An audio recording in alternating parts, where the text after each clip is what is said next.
Shalom, selamat pagi, selamat siang, selamat sore, dan selamat malam kami ucapkan bagi setiap saudara yang menyaksikan ibadah ini. Kami percaya bahwa kita semuanya selalu dalam keadaan yang sehat. Saat ini kita akan mulai ibadah, mari kita mempersiapkan hati untuk boleh memuji dan menyembah Tuhan bersama-sama. Selamat beribadah, Tuhan Yesus memberkati.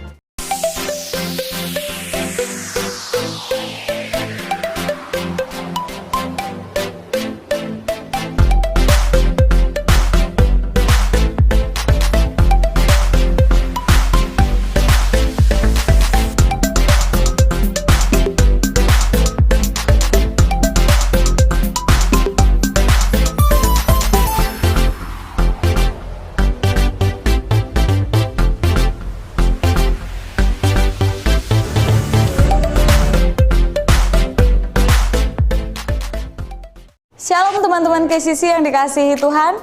Berikut pengumuman KCC sepekan. Ibadah raya akan diadakan secara onsite dan online pada pukul 10 setiap minggunya. Sudah tersedia di platform YouTube dan Facebook. Mari bergabung di dalam komunitas KCC yaitu Home. Tempat di mana Anda bisa menjadi diri sendiri, diterima apa adanya dan dibangun sesuai dengan kebenaran firman Tuhan. Home di KCC ada 3 yaitu Home Jakarta Utara setiap hari Rabu pukul 20 waktu Indonesia bagian Barat. Home Jakarta Timur setiap hari Rabu pukul 20 waktu Indonesia bagian Barat. Dan Home Couple atau yang sudah berkeluarga setiap Sabtu pukul 20 waktu Indonesia bagian Barat. Doa pagi KCC diadakan setiap hari Sabtu pukul 6 sampai 6.30 waktu Indonesia bagian Barat via Zoom. Link Zoom akan di-share di Instagram kita di @kcc_kingdom. Mari membangun keintiman dengan Bapa di sorga lewat doa pagi. Bagi saudara yang membutuhkan dukungan doa, saudara bisa mengisi link permohonan doa yang disediakan saat ibadah online berlangsung di Facebook KCC Kingdom atau pada bio Instagram di @kcc_kingdom. Bagi saudara yang rindu bertumbuh dalam kebenaran firman Tuhan, saudara bisa mengakses Kivotion renungan singkat 1 menit yang di-share di setiap hari melalui Instagram KCC yang akan mengubah cara saudara berpikir. Untuk informasi seputar pelayanan KCC, silahkan follow Instagram KCC di @kcc_kingdom, Facebook KCC Kingdom, email kingdom.kcc@gmail.com, atau bisa mengirimkan pesan melalui WhatsApp di nomor yang tertera.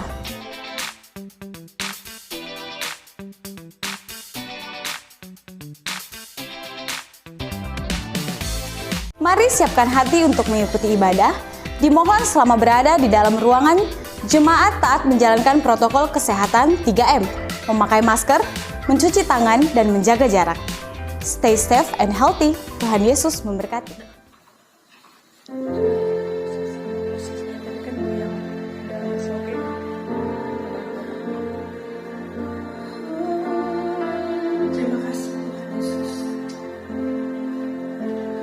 Tidak pernah meragukan kasih-Mu atas kami, Tuhan. Tiada pernah ku ragukan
Shalom saudara-saudaraku, saya mengucapkan selamat pagi, selamat siang, selamat sore, atau malam tergantung jam berapa saudara mengikuti ibadah online ini.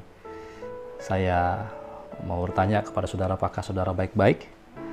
Ya mungkin di antara kita ada yang sedang sakit atau mungkin juga sehat dan sebagainya. Saya percaya apapun keadaan kita, Tuhan tetap baik, amin. Apapun yang kita bisa hadapi, saya percaya tidak ada jalan buntu dalam Tuhan. Nah saudara-saudara, mari kita berdoa sebelum kita dengar firman Tuhan. Bersyukur Bapak, terima kasih buat kesempatan pada hari ini bisa kembali beribadah secara online. Kami tahu Tuhan dalam segala arah hal tidak mengurangi sukacita kami. Tuhan tetap baik dulu, sekarang, sampai selama-lamanya. Berbicaralah Tuhan, urapi hamba-Mu, sampaikan isi hati-Mu hari ini. Biar dengan sederhana dan bisa mudah dimengerti, sehingga kami bisa menangkap sesuatu. Pujilah nama Tuhan dalam nama Yesus, haleluya. Amin. Saudara-saudara, kita masuki tema yang baru di bulan ini, yaitu bulan Juli. Tema barunya adalah tanggung jawab, responsibility.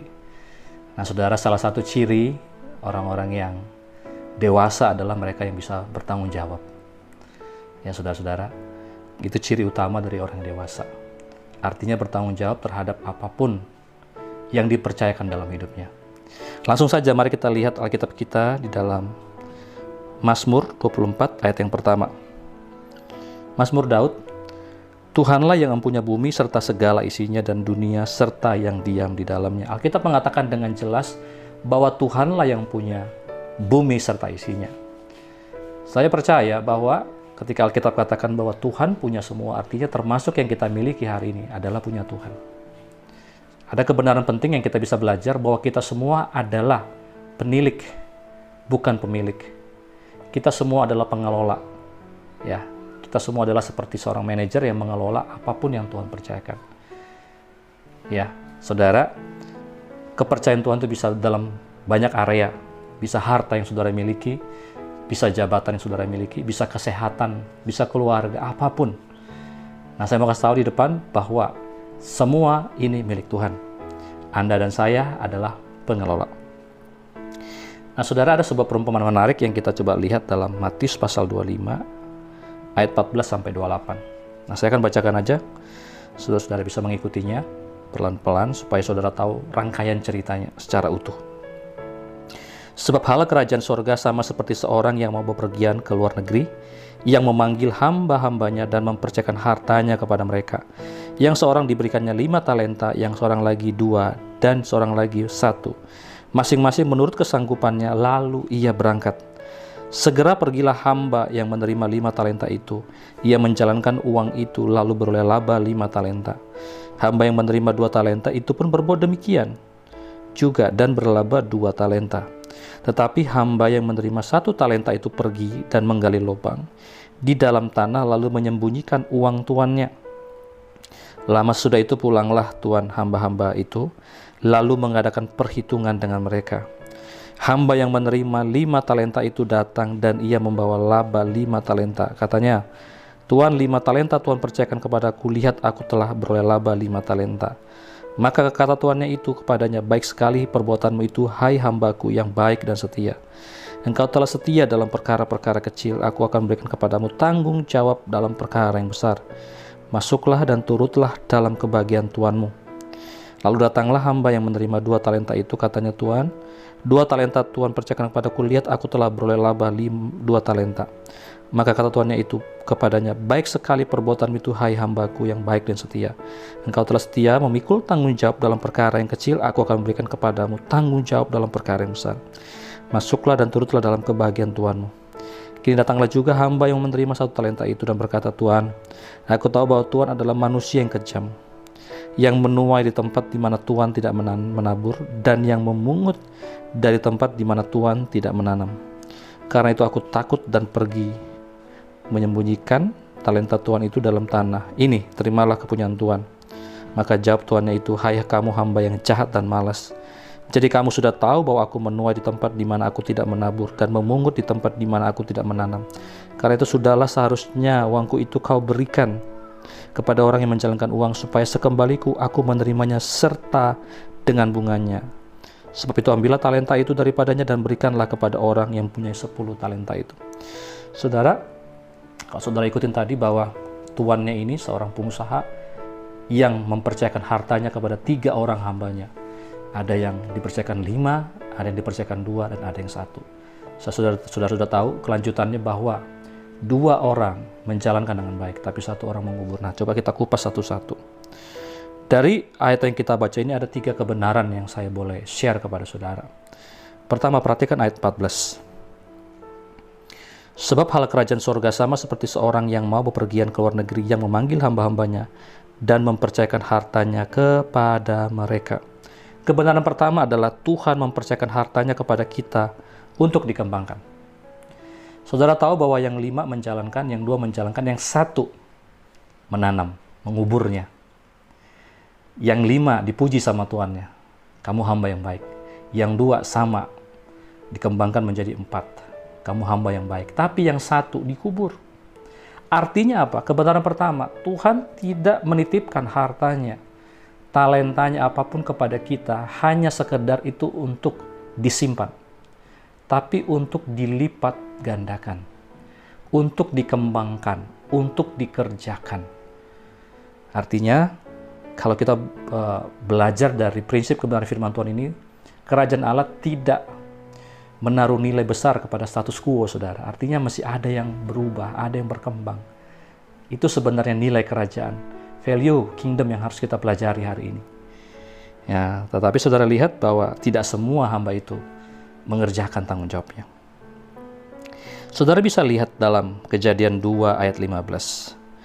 Tuhan Allah mengambil manusia itu dan menempatkannya dalam Taman Eden untuk mengusahakan dan memelihara taman itu. Perhatikan, tugas pertama Tuhan kepada manusia adalah supaya mereka mengusahakan dan memelihara taman itu. Ya, dalam terjemahan BIMK dikatakan kata mengusahakan adalah mengerjakan dan memelihara taman itu. Ya. Jadi to work and to keep. Nah, saudara lihat, kalau saudara perhatikan Taman Eden adalah tempat yang saya pikir sudah sangat baik.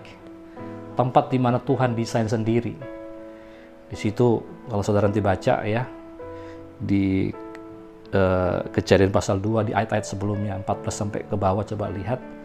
Itu hanya banyak permata, emas, bahkan dari sungai-sungai itu, saudara. Ya, keindahannya luar biasa. Tetapi ajaibnya Tuhan perintahkan manusia, Adam khususnya, untuk mengerjakannya. Bayangkan yang sudah baik, berarti Tuhan mau dibuat lebih baik lagi. Ternyata saudara, dalam diri kita semua, kita itu punya sebenarnya spirit of excellence.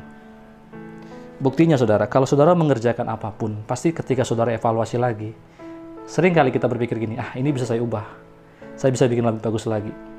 Padahal kalau kita lihat mungkin itu sudah cukup bagus. Tapi saya percaya, kapanpun kita buat sesuatu, kita bisa menarik sebuah pembelajaran untuk bisa kita bikin lebih bagus lagi.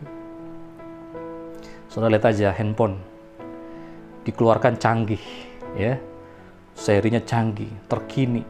Kayaknya itu udah teknologi paling oke. Tapi tinggal tunggu waktu, berapa bulan kemudian atau setahun kemudian sudah ada teknologi yang baru lagi. Artinya dalam diri setiap kita bisa mengembangkan itu menjadi lebih baik lagi. Itulah saudara, sebuah spirit yang sudah Tuhan taruh sejak awal. Jadi kalau ada orang Kristen, ada anak-anak Tuhan yang punya prinsip, udahlah, nggak usah diapain saya, udahlah, cukuplah. Saudara, jangan sampai kita nanti Tuhan tegur kita, saudara, pada hari penghakiman, karena kita nggak buat apa-apa. Padahal harta itu dipercayakan untuk dikembangkan. Saudara, mari kita lihat dalam Ulangan 6 ayat yang ke-5. Kasihilah Tuhan Allahmu dengan segenap hatimu dan dengan segenap jiwamu dan dengan segenap kekuatanmu. Alkitab dengan jelas katakan kasihilah Tuhan dengan segenap kekuatan kita. Bukan cuma dengan segenap hati, bukan dengan segenap jiwa, tapi dengan strength kita. Saudara, ketika saya merenungkan saudara ayat-ayat ini, bagaimana cara kita mengusahakan lebih baik? Apapun yang di tangan kita, baik itu kesehatan kita, baik itu pekerjaan kita, baik itu pelayanan kita, baik itu keluarga kita, apa saja saudara. Artinya di dalam diri kita itu ada kekuatan yang Tuhan taruh. Dan Tuhan mau lewat kekuatan itu kita mengasihi Dia dengan segenap kekuatan kita. Ya, jadi saudara, Tuhan tidak pernah tuntut sesuatu yang bukan kekuatan saudara. Makanya Tuhan bilang, kasihilah Tuhan alam dengan segenap kekuatanmu. Jadi kalau itu merupakan kekurangan dalam diri kita, ya, itu kekuatan orang lain, Tuhan gak pernah tuntut. Tapi Tuhan akan selalu minta kita, ya, Tuhan perintahkan kita untuk mengasihi Dia dengan segenap kekuatan yang Tuhan sudah taruh dalam diri kita. By the way, bagaimana kita bisa mengenali kekuatan itu? Problemnya adalah seringkali manusia itu nggak bisa mengenali kekuatannya. Kebanyakan orang nggak tahu apa sebenarnya kekuatan yang Tuhan taruh dalam dirinya. Nah, jadi tugas saudara dan saya adalah mengenali kekuatan itu. Kebetulan di kelas COL yang kita adakan, kita belajar untuk mengeluarkan apa sih yang kita suka dan kita bisa. Saya nggak menceritakan itu dalam khotbah ini nggak menjelaskan secara detail. Ya, saudara bisa ikuti kelasnya, saudara bisa belajar. Tapi kata kuncinya, apa yang kita suka dan apa yang kita bisa, itulah strength kita. Ya, dan Tuhan mau kita mengasihi Dia dengan kekuatan itu. Saya nggak punya kekuatan terlalu besar, ya. Contoh di area matematis misalnya. Makanya kenapa saya bukan saintis. Ya, saya tahu kekuatan yang Tuhan taruh dalam diri saya. Saya senang, saya sangat suka yang namanya dengan people. Saya suka membangun orang. Saya suka memberikan motivasi kepada orang. Saya suka melihat orang maju. Makanya kenapa saya terus melatih diri saya untuk berbicara lebih bagus lagi, untuk berkhotbah lebih bagus lagi, untuk mulai bangun hubungan lebih bagus lagi. Karena saya tahu itu kekuatan saya. Memang kadang mungkin kita kecil, makanya ini belajar saudara, belajar. Poin yang kedua. Kita lihat ayat 15. Yang seorang diberikannya 5 talenta, yang seorang lagi 2, dan yang seorang lagi 1, masing-masing menurut, perhatikan, kesanggupannya. Lalu ia berangkat. Poin yang kedua adalah kepercayaan yang diberikan kepada kita sesuai dengan kesanggupan kita. Jadi saudara, kita nggak perlu ngiri sama orang-orang lain. Saudara, jangan pernah pusing entahkah itu kecil, entah nggak itu seberapa. Tadi Alkitab sudah jelaskan kalau kamu setia dengan perkara-perkara kecil, diberikan tanggung jawab dalam perkara besar. Kalau kita seringkali membandingkan, ya, jadi perhatikan nih, hati-hati dengan pembandingan. Kenapa seringkali kita nggak ngerjakan punya kita? Karena kita terlalu sibuk membandingkan dengan apa yang dipunyai orang lain. Membandingkan untuk menjadi tarik pelajaran bagus. Tapi seringkali yang terjadi, Anda bukan membandingkan untuk menarik pelajaran, bukan untuk belajar, malah jadi rendah diri, malah jadi sibuk ngeliatin punya orang. Kalau kita terlalu sibuk melihat punya orang, kita nggak pernah kerjakan punya kita sendiri. Orang sering bilang begini, rumput tetangga lebih hijau daripada rumput kita. Ya jelas, karena rumput mereka dipelihara. Kalau engkau pelihara rumputmu sendiri, tidak mungkin dia tidak bagus. Nah, jadi kebenaran yang kedua nggak perlu banding-bandingkan. Semua kita diberi sesuai dengan kesanggupan kita. Jadi strength yang Tuhan taruh sesuai dengan kapasitas kita. Kepada yang diberi banyak dituntut banyak, kepada yang diberi sedikit dituntut sedikit. Jadi nggak usah pusing. Oh cuman dikit Pak Pendeta, nggak apa-apa. Kerjakan aja apa yang di tangan saudara. Saya suka dengan hari-hari belajar tentang perkara-perkara kecil. Kita belajar bulan-bulan yang lalu. Bagaimana kita harus bangun kebiasaan dari 1 menit kita. Saya nggak tahu apakah masih dilakukan sampai sekarang atau tidak. Saya dorong saudara untuk mulai lakukan, ayo kembangkan, ayo kerjakan. Karena nanti yang pertama kali bersuka cita adalah Anda sendiri. Ya, jadi kebenaran yang kedua adalah nggak usah sibuk melihat punya orang lain. Ya, bahkan saya suka bilang begini. Kompetisi sesungguhnya adalah dengan dirimu sendiri. Yang perlu kita bandingkan adalah dengan pencapaian kita. Yang namanya excellence itu, saudara, bukan kesempurnaan. Arti excellent adalah kita bikin lebih bagus lagi dari apa yang sudah pernah kita buat. Jadi perbandingannya adalah dengan dirimu sendiri. Saya pernah kasih tahu, larilah di race-mu sendiri. Jangan sibuk dengan race orang lain. Orang lain semua ada kesanggupan masing-masing. Nah nanti saudara, kalau kita terlalu sibuk liatin punya orang, Perhatikan yang 1 talenta yang menguburkan. Dia sibuk melihat yang ngurusin hati bosnya. Bosnya ini kejam dan sebagainya. Kenapa yang 5 talenta sama yang 2 talenta nggak pusing dengan itu? Kenapa yang 1 talenta ngurusin itu? Nggak dikerjakan yang dipercayakan sama dia. Jadi jangan sibuk melihat orangnya. Coba ayo kerjakan apa yang di tangan kita. Ya. Jadi mari saudara-saudara, teman-teman, kepercayaan Tuhan berikan itu sesuai kesanggupan kita. Tuhan nggak pernah minta melebihi kekuatan kita. Ayo kerjakan. Jangan lalaikan. Sekecil apapun di tangan saudara, jangan lalaikan.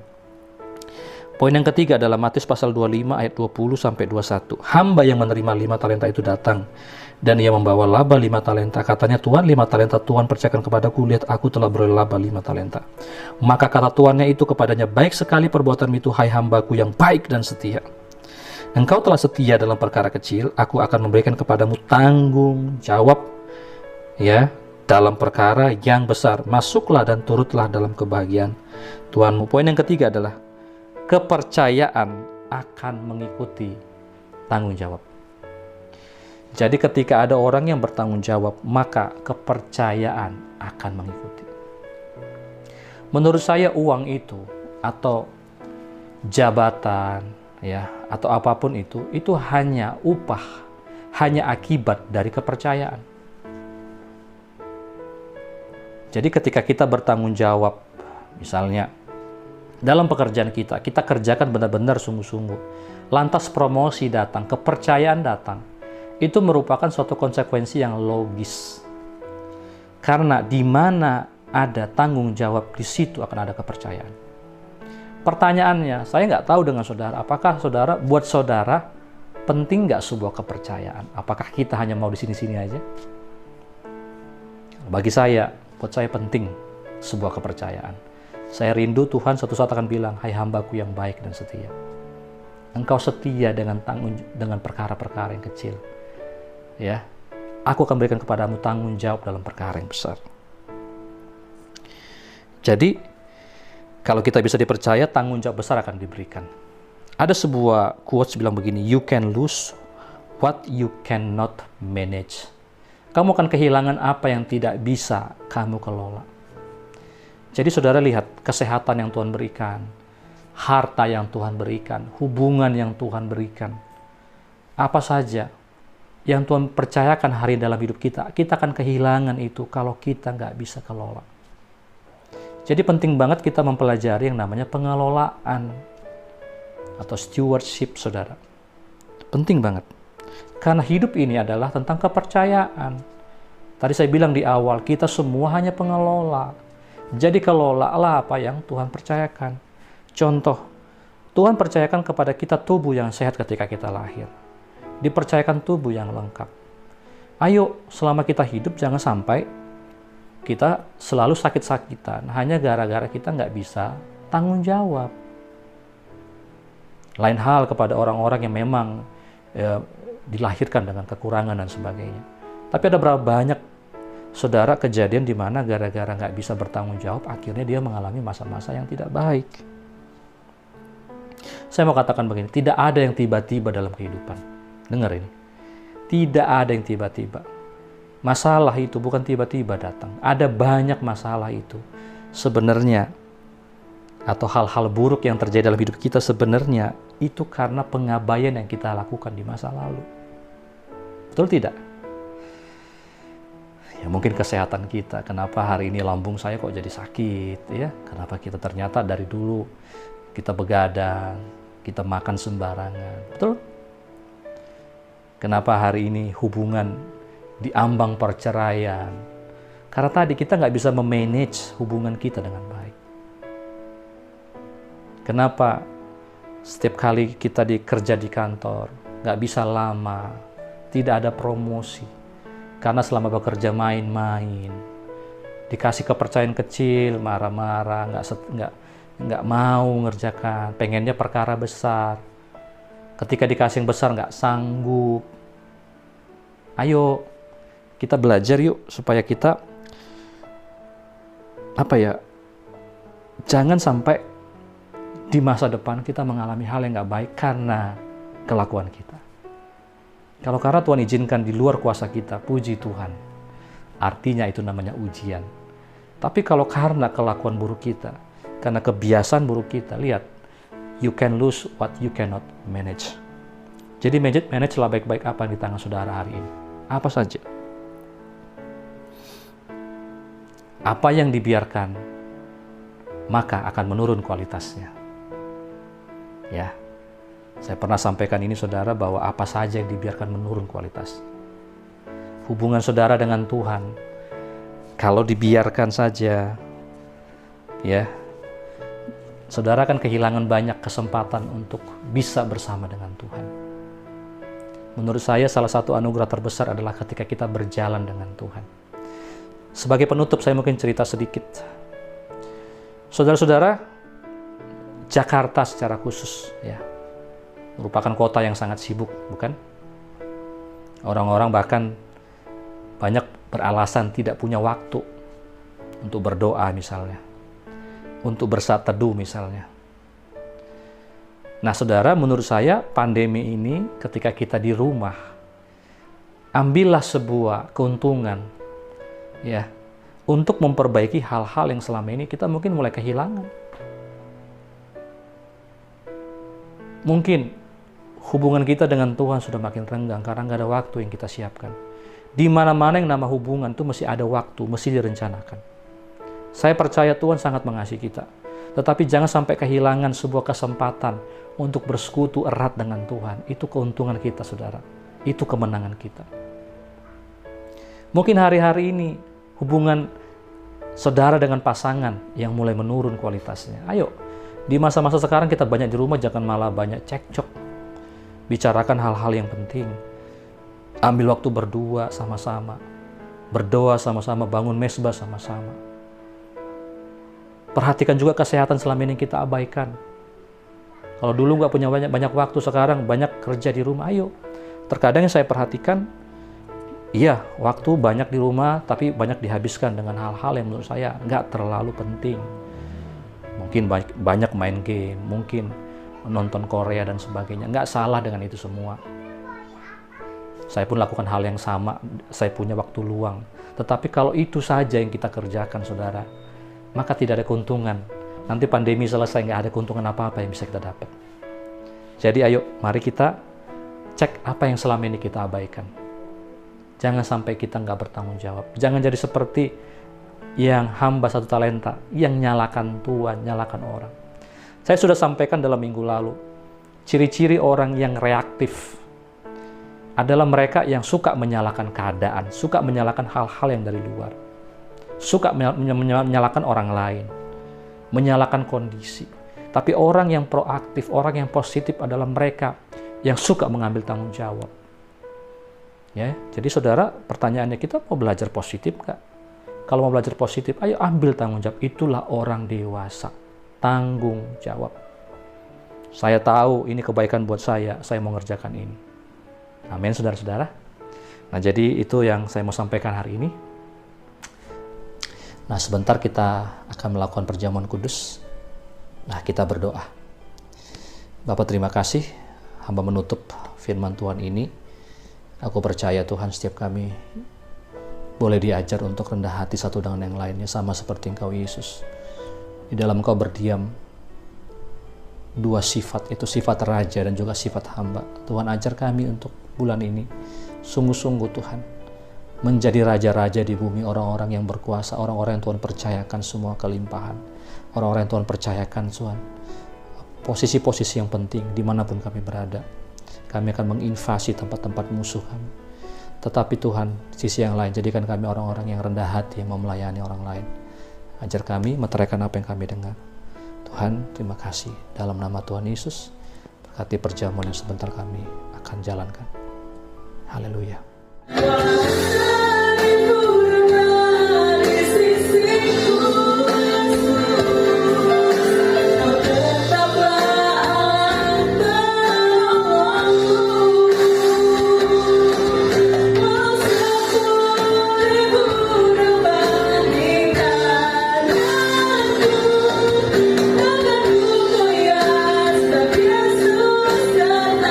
takkan pernah goyah.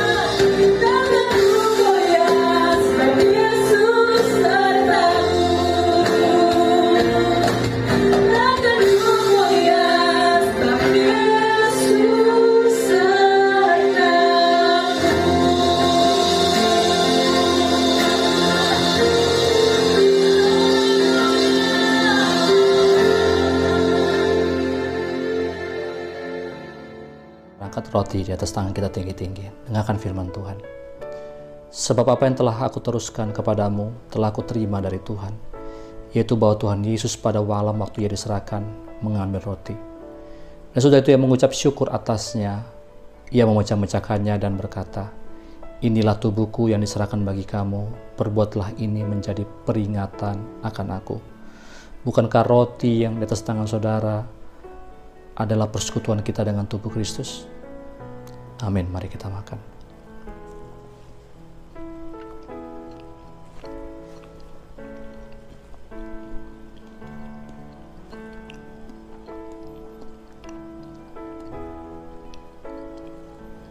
Mari kita angkat cawan dan setangkai kita tinggi-tinggi.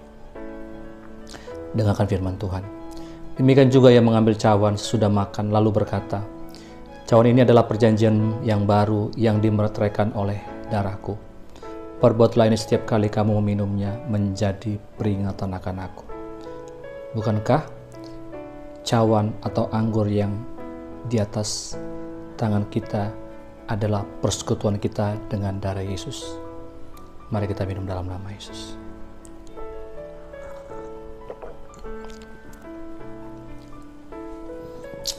Mari kita bersatu dalam doa.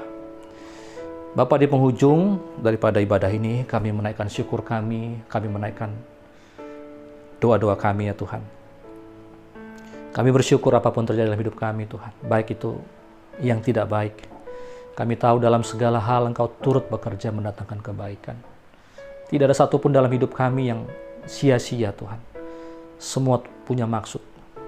Kami percaya Engkau berkata bahwa Tuhan memelihara setiap kami. Memelihara dimanapun kami berada, kami dipelihara. Burung-burung di udara saja dipelihara, apalagi kami Tuhan. Aku berdoa hari-hari ini buat saudara-saudaraku, jemaat, siapapun yang mendengarkan ibadah online ini Tuhan. Yang sedang mungkin mengalami ketakutan, sedang mengalami tekanan, sedang sakit apapun Tuhan. Aku berdoa Tuhan menguatkan, Tuhan menyembuhkan. Tuhan memberikan kehidupan ya Bapa.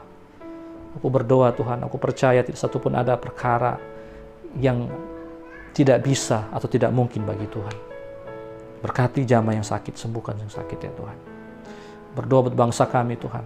Kami percaya Tuhan, bangsa ini akan pelan-pelan akan keluar dari setiap masalah yang ada. Berikan ketertiban bagi seluruh rakyat Indonesia Tuhan, untuk bisa menerapkan protokol Tuhan. Kami berdoa Tuhan, biarlah damai sejahtera, biarlah hikmat ada turun atas pemimpin-pemimpin negara kami Bapak. Bapak, kalau sebentar kami mau pulang, ulurkanlah tangan-Mu. Kekasih-kasih Tuhan, terimalah berkat anugerah yang berlimpah-limpah, cinta kasih daripada Tuhan kita Yesus Kristus, dan persekutuan yang manis dengan Roh Kudus kiranya menyertai saudara-saudara hari ini, besok, bahkan sampai selama-lamanya. Kita diberkati sama-sama, kita katakan amin. Tuhan berkati kita semua. God bless you. Nothing's gonna stop us now. Nothing's gonna stop us now.